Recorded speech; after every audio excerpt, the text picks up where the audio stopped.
Всем привет! С вами я, Антон Больших, и мастерская Антоха Гараж.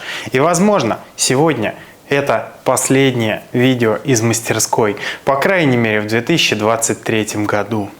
Сказать, что у меня хорошее настроение, я не могу, хотя я уезжаю в отпуск, причем уезжаю в теплые страны. Скорее всего, когда вы увидите это видео, я уже буду там, где-то у теплого океана. Может быть, я буду заниматься серфингом, хотя, конечно же, помимо отдыха и всего остального, я постоянно буду заниматься подготовкой для вас новых интересных видео.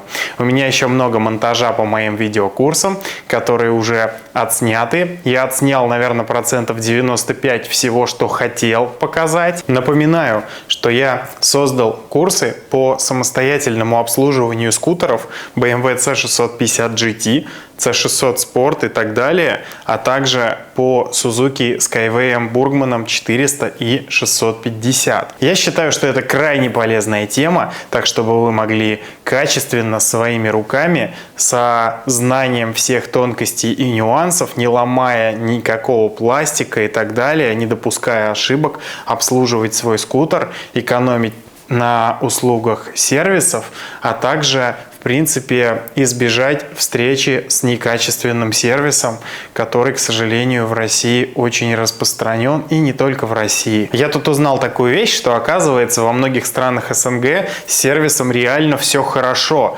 намного лучше, чем во многих странах Европы. В Европе дорого, но при этом качество там хромает. Там можно сделать на какой-нибудь свежей гантели ТО на 1000 евро, уехать куда-нибудь в горы и вызывать эвакуатор, потому что у тебя что-нибудь отвалилось. Мне на самом деле повсеместно жалуются владельцы мотоциклов старых, которые живут в Европе, и это прям боль-боль. Вспоминаю, как я в октябре прошлого года в Германии перебирал вариатор на Burgman 650 на подземной парковке одному своему подписчику. Я думаю, он меня сейчас смотрит, поэтому, Владимир, привет. Итак, у меня еще осталось несколько дней до отъезда в отпуск, и я решил, что раз уж я не берусь за какую-то работу особо клиентскую, да и похолодало, звонков поуменьшилось, я решил заняться наведением порядка, и тут взор мой упал на двигатели. И я достал вот этот двигатель, который вы можете видеть от Burgman Skyway 650. У меня в планах перед отъездом было собрать два двигателя на 650-ку, и ни одного я пока не собрал. Решил попробовать собрать хотя бы один. Так как я давно занимаюсь моторазборкой, я привык к тому, что двигатели на 650 Burgman нету никакого смысла ремонтировать. Чаще всего его проще купить бэушный на разборке, и, как правило, он был бы в хорошем состоянии. Все это было бы, если бы мы перенеслись где-то примерно в доковидные времена. Но, к сожалению, ряд последних событий, в том числе и политических, сделал так, что новая техника стоит неподъемно, и старую народ в разбор отдавать стал как-то менее охотно. Она подорожала, подорожали запчасти, а состояние запчастей все равно методично ухудшается. Таким образом, живых моторов на разборках все меньше и меньше, а новых поступлений мало. Поэтому, собственно, мы все больше прибегаем к вопросу ремонта старых агрегатов. Конечно, запчасти тоже стоят очень печальных денег, но, к сожалению, альтернативы нету, потому что средний возраст техники, на которой я, в общем-то, специализируюсь, за последние лет 5-7 вырос не очень сильно. Я бы сказал, он практически остался практически на тех же уровнях. Поэтому имеем то, что имеем, и стараемся поддерживать ту технику, которая катается по России. Если у вас получится это прочитать, то вы можете увидеть на крышке сцепления этого двигателя надпись «Течь сальника муфты». Расскажу небольшую историю. Данный скутер, с которого снят этот двигатель, я купил в Санкт-Петербурге. У меня там была любовь всей моей жизни, можно сказать, на тот момент. И я много ездил в Питер. Тут внезапно мне пишет человек, который у нас перебирал вариатор зимой. Он живет в Ленинградской области, не очень далеко от Питера. Мы ему собрали классный, хороший вариатор с новым первичным валом, новым ремнем и отправили ему его в его город. Но счастье длилось недолго, он покатался какое-то время, и у него потек сальник муфты. Скутер 2003 года, пробег у него около 40 с копейками тысяч. В принципе, пробег-то ерунда. Причем, судя по всему, он реальный. Но потек сальник муфты, который стоит вот здесь. И в общем и целом, для того, чтобы этот сальник заменить, необходимо половинить двигатель. Ситуация печальная. Человек говорит: слушай, я этот скутер выставил на продажу, потому что я не готов его дальше ремонтировать. Изначально он спросил, сколько стоит у нас ремонт, какие есть варианты, что ему делать и так далее. Ну, стандартный список вопросов. Я ему примерно все расписал. Он говорит: слушай, не, я не готов, я его хочу продать. Он вывешивает объявление и скидывает его мне. Я говорю: слушай, друг мой, подожди, мы тебе собрали вариатор, и по сути стоимость этого вариатора это примерно полцены скутера, которую ты за него, в общем-то, просишь. Я говорю: расскажи мне, что у тебя там вообще за мопед? Он мне описал примерно, обычная 650-ка 2002 года, ничего особенного, пустая, естественно, ничего в ней нет, но целая, комплектная, он первый владелец японского аукциона, насколько я помню. В общем, пофоткал он мне ее, и я решил ее купить. На поезде я приехал в Питер, было еще так довольно прохладно, я не помню, мне кажется, это была весна. Это было в 2021 году. Этот товарищ пригнал мне этот скутер в центр Питера, туда, где я остановился в отеле. Мы прям сразу подписали с ним договор. Я заранее его напечатал, все подготовил. Взял с собой там буквально рюкзак и сумочку, в который напихать умудрился помимо своих вещей еще и какого-то походного инструмента. У меня есть несколько походных наборчиков. Хотя они обычно бывают не нужны, но все же. И, в общем, я этот скутер пригнал из Питера своим ходом. В общем и целом, мотор у него действительно прекрасный. Да, у него течет сальник, но он то течет сильнее, то течет слабее. Но, тем не менее, вариатор с этого скутера был продан, когда я еще не доехал до Москвы. Я думаю, вы понимаете, что, по сути, новый свежесобранный вариатор, в котором все новое и который продается с дисконтом относительно стоимости новых запчастей, всегда востребован. А вот с двигателем возникла нестыковочка, потому что с ним делать было не совсем понятно. Двигатель старого образца, в принципе, много денег не стоит. Это тот, который с дизельным звуком. Даже когда у владельцев старых годов выпуска скутеров с такими вот дизельными двигателями что-то происходит с мотором, что бывает, конечно же, очень редко, они, естественно, стараются покупать более свежие двигатели, у которых дизельного звука уже нет по заводу, то есть после 2005 года. А двигатели после 2005 года, как водится, на разборках дефицит, и стоят они уже в 2-3 раза дороже. Поэтому мы сделали, конечно, относительно стоимости стандартного двигателя на этот небольшую скидочку, и пролежал он у нас таким макаром сколько? Больше 2 лет. Естественно, никому он не интересен, хотя, по сути, разобрать этот двигатель можно только ради промежуточного редуктора. Если не знать, куда заливается масло правильно, то можно попасть на промежуточный редуктор и также располовинить двигатель. А промежуточный редуктор подходит и на более свежие годы. Кстати, это одна из тех причин, почему я решил создать курс. Потому что даже на YouTube можно найти инструкции, как правильно менять масла, но благодаря одной из таких инструкций, где была показана неправильная замена масла в свое время, у меня до сих пор иногда приезжают люди на замену двигателя или промежуточного редуктора, поскольку они не наливают масло туда, куда нужно. А если это делать правильно, то узел неубиваемый. Тем временем свежие двигатели у меня закончились. Последний мы поставили весной, и все это лето не было. Было как-то не очень надо. Я держал в голове, что я могу собрать под клиента. У меня он там лежит новая поршневая. Расточен блок цилиндров старого образца, чугунный под ремонтные поршни. И я все ее берегу, хочу собрать с ней двигатель. И там же лежит двигатель 2008 года в хорошем состоянии, но поршневая там не очень. Он на фильтрах Хифла поездил. Я думаю, что про фильтра Хифла вы мой рилс наверняка видели. И делаете свой выбор правильно. Это уже сами решайте, как для вас правильно. Этот двигатель у меня лежит, муфта у меня есть нового образца. И раз он у нас не продается за довольно скромный ценник, я решил его перебрать. Попробовать успеть это сделать до отъезда. Потому что хоть сервис у нас и закрывается на зиму, но тем не менее товарищ, который может подъехать и продать этот двигатель, есть. А я почти уверен, что к весне он продастся, потому что стопудово кто-нибудь полезет в зиму заниматься мотором, и ему понадобится мотор. Ну что, разберем и отдефектуем его, а покажу я вам уже результат с разобранным двигателем, который я в понедельник буду подготавливать к сборке и собирать. Что ж, друзья, для вас прошло одно мгновение, а для меня приблизительно час. И я запустил греться мойку, потому что данный двигатель я буду собирать. Давайте смотреть внимательно, что я увидел внутри. Начну с того, что нагар, характерный расходу масла, в этом двигателе отсутствует. Такая вот чистенькая головка. Белый нагар на выпускных клапанах — это абсолютно нормально.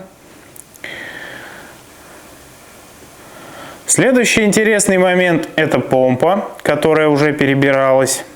Но такие вещи мы относим к навесному и продаем их отдельно. Далее здесь были следы того, что кто-то менял в этом двигателе цепь ГРМ. Цепь, похоже, тоже новая, а натяжитель явно 2016 года выпуска. Но самое главное и интересное в этом двигателе – это состояние поршневой группы.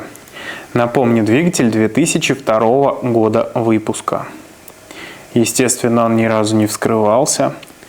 Вы просто посмотрите на эти поршни. Они не имеют вообще никаких ни царапин, ни следов износа. Более того, маслосъемные кольца здесь подвижны, и явно никакого расхода масла у этого двигателя не было. Если мы внимательно посмотрим на блок цилиндров, то здесь у нас тоже хон практически как заводской. Конечно, какая-то минимальная выработка есть, но можно так сказать, что ее практически там нет. Коленвал также не имеет особо никаких следов износа, как и вкладыши, как обычно в этом двигателе. Агрегат все-таки превосходный, очень надежный. Далее я решил обратить внимание на виновника торжества, на сальник, который и потек. Он находится за вот этим подшипником. Он действительно немного дубовый, но не так, чтобы сильно. Я стал смотреть внимательно, почему же он мог потечь. И вы знаете, я нашел причину. Она вот в этой детали. Как раз таки в той самой, которая у нас рождает проблему дизельного звука. Если мы внимательно присмотримся, то в месте, где работает сальник, а это буквально на самом кончике этой детальки, то есть вот в этом районе, мы видим коррозию. Причем такая коррозия есть с обеих сторон данной детали.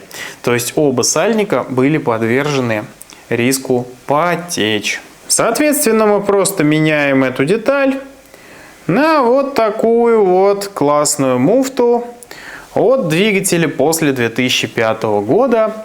Избавляемся навсегда от шафт-адаптера, забывая про дизельный звук, как про страшный сон. Давайте еще поподробнее расскажу, в чем отличие этих деталей. Как мы видим, здесь меньше диаметр. И прямо в эти шлицы вставляется первичный вал вариатора. А с другой стороны, все это дело притягивается болтом. То есть соединение получается жесткое. Именно поэтому с этим механизмом, если все собрано и работает правильно, в отличие от старой версии, никаких проблем с износом шлицов быть не может. То есть мы имеем полностью двигатель нового образца, в котором заводским способом устранена проблема дизельного шума. А теперь давайте разберем один простой вопрос. Чем же все-таки двигатель старого образца на 650-ке, то есть 2002-2004 год выпуска, отличается от двигателя нового образца 2005 плюс год выпуска? Далее там новые кузова, не новые кузова, абсолютно неважно. На самом деле глобальных отличий есть всего два. Первое отличие в муфте, которую я вам только что показал. Второе отличие в том, что у старого поколения двигателей цилиндры чугунные. То есть блок цилиндров имеет чугунные гильзы. У двигателя, начиная с 2005 года, чугунных гильз нет, и блок цилиндров, так скажем, одноразовый, то есть не получится его расточить или отремонтировать. Блок цилиндров старого образца допускает один ремонт. Я не буду рассуждать насчет ресурса, что лучше, потому что, на мой взгляд, ходит и тот, и другой вариант абсолютно одинаково хорошо. Многие староверы скажут, что цилиндры из чугуна сами по себе гораздо надежнее, плюс ремонтопригодность, но я никакой из этих точек зрения придерживаться не буду. Лучше то, что в вашем случае будет в лучшем состоянии. У блока цилиндров с напылением совсем маленький тепловой зазор. Я как-то измерял, там 1,5 или 2 сотки было на бэушном двигателе. Ну, на хорошем, но на бэушном. Это можно сделать за счет того, что коэффициент расширения алюминия у поршней и коэффициент расширения алюминия у цилиндров почти одинаковый. С чугунной гильзой приходится делать тепловой зазор больше. Там номинальный тепловой зазор около 4, 5, 6 соток. Но, как мы видим, все прекрасно ездит и с 5 сотками, и масло не ест. Поэтому лично я считаю, что прекрасной конфигурацией будет собрать этот двигатель, заменить в нем полностью на новый оригинал все сальники и прокладки, также заменить муфту на муфту нового образца, тем самым получится двигатель, начиная с 5 года. Кстати, модель двигателя на них выбита абсолютно одинаковая, поэтому документальных проблем при замене мотора не будет. Это тот же самый мотор, только замененный одной деталью. А поршневую конкретно в этом двигателе я оставлю старую. Она будет в хорошем очень состоянии и еще очень долго будет радовать нового владельца. А теперь самое интересное. Вы знаете, этот двигатель больше 2 лет висел у нас на Авито, и мы не смогли его продать. А двигатель прекрасный, несмотря на то, что у него тек сальник. Об этом было честно написано. Мы сделали скидку относительно стоимости примерно такого же целого двигателя 7000 рублей. Да, мало, но он висел всего лишь за 28.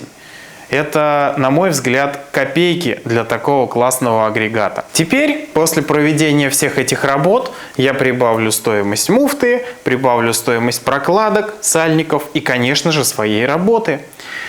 И я думаю, что за 100 тысяч рублей он будет висеть на Авито дальше. Но вероятность его продать резко повышается, поскольку двигатель нового образца, которых намного меньше на рынке, а также который полностью перебран и на который мы можем дать гарантию, ну, правда, все-таки с нашей установкой. Без нашей установки мы гарантию на двигатели не даем после определенного количества печальных случаев. Кстати, если хотите, я на эту тему тоже отдельно сниму какой-нибудь видосик с офигительными историями из начала моей карьеры в моторазборке. Из 13-14 года. У меня тогда однажды купили двигатель, забыли налить в него масло, а потом предъявляли, что он у них застучал. А я смотрю на этот двигатель, когда увидел мотоцикл, а там сливной пробки на нем не было, я ее продал кому-то. И вот как бы люди завели мотор, а сливной пробки на нем как не было, так и не было. То есть в него масло никто даже не подумал попробовать залить. Если бы попробовали, думаю, оно бы у них вытекло.